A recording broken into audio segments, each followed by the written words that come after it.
Jama'a barkanmu da warhaka, barkanmu da sake kasancewa tare da ku a cikin shirin namu. A yau za mu kawo muku jerin wasu abubuwan al'ajabi da suka keɓanta ma wasu ƙasashe na duniya. Kafin mu karanto muku su, a danna mana subscribe sannan a danna alamar ƙararrawar sanarwa. Mun gode. A jerin da muke da su, ta farko ita ce ƙasar Saudi Arabia. Shin ko kun san cewa ƙasar Saudi Arabia ta kasance ƙasa ƙwara ɗaya tallintal a faɗin duniya wacce babu kogi a cikinta? Ƙwarai, ƙasar Saudi Arabia ita ce ƙasa ƙwara ɗaya tallintal a faɗin duniya wacce ba ta da kogi a cikinta. Har ila yau, ƙasa na biyu a jerin da muke da shi ita ce dai ƙasar Saudi Arabia. Ƙasar Saudi Arabia ta kasance ƙasa ƙwara ɗaya tallintal a duniya wacce babu ginin coci a cikinta. Ƙwarai, ƙasar Saudi Arabia babu ginin coci ko ƙwaya ɗaya a cikinta. Na uku a jerin da muke da su ne ƙasan da ba a yi wa mulkin mallaka ba, gaba ɗaya ƙasashen da ba a yi wa mulkin mallaka a Afirka ba. Duk da cewa akwai wasu da suke ganin cewa ba ƙasar da ba a yi wa mulkin mallaka a Afirka ba, amma dai ƙasar Ethiopia da kuma ƙasar Liberia su ne ƙasashen da kwata-kwata a Afirka ba a yi musu mulkin mallaka ba. Ƙasar Ethiopia dai ta yi yaƙi da ƙasar Italiya lokacin da ta yi yunƙurin yi mata mulkin mallaka, yayin da ƙasar Liberia kuma ta yi yaƙi da ƙasar Amerika. Hakan ya sa aka yi kare jini biri jini. Waɗannan ƙasashe biyu na Ethiopia da Liberia su ne ƙasashen Afirka waɗanda ba a yi musu mulkin mallaka ba. Na hudu a jerin da muke da shi ita ce ƙasar South Africa. Shin ko kusan cewa ƙasar South Africa tana da babban biranen jiha har ƙwara uku?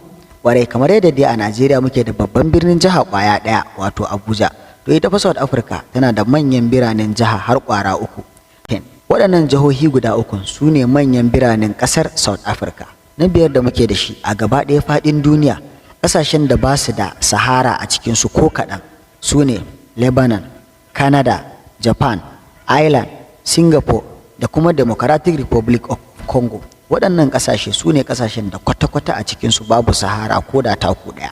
Na shida da muke da ita ce ƙasar Switzerland. Shin ko kun san cewa ƙasar Switzerland ba ta da babban birnin jiha?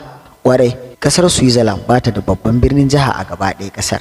Na bakwai da muke da shi ita ce ƙasar da ba ta da ƙarfin soji ko kuma ba ta da soja ko da ƙwaya ɗaya. Shin ko kun san wace ƙasa ce wannan? Wannan ƙasa da ita ce Costa Rica ta Island. Wannan ƙasa babu soja ko ƙarfin mulkin soja a cikinta gaba ɗaya. Soja. Ƙasa na takwas ita ce ƙasa ƙwara ɗaya tallintal wanda take da zaɓaɓɓun yaruka har ƙwaya 11. A Najeriya dai yaren gudanarwa ita ce yaren Turanci. Amma ita wannan ƙasa tana da yarurrukan gudanarwa har guda 11. Wannan ƙasa da ita ce South Africa, kuma yarurrukan gudanarwa da take da su sun haɗa da Afrikaans, yaren Turanci, Ndebele, Sesotho, Sepedi, Sotho, Swazi, Tsonga, Setswana, Venda, Xhosa da kuma yaren Zulu. Kun ji fa duka waɗannan yaruka ne da suke wannan ƙasar, kuma ana amfani da su wajen gudanar da al'amuran ƙasar. Wanda za mu rufe da ita ce ƙasar India. Shin ko kusan cewa ƙasar India ita ce ƙasa da tafi kowace ƙasa yawan ɗan adam a duniya? A shekarar 2005 ƙididdigar ɗan adam ya nuna cewa ƙasar India ita ce ƙasa da tafi kowace ƙasa yawan mutane a faɗin duniya. To, mun gode da kallon mu. Kar a manta a danna mana subscribe sannan a danna alamar ƙararrawar sanarwa.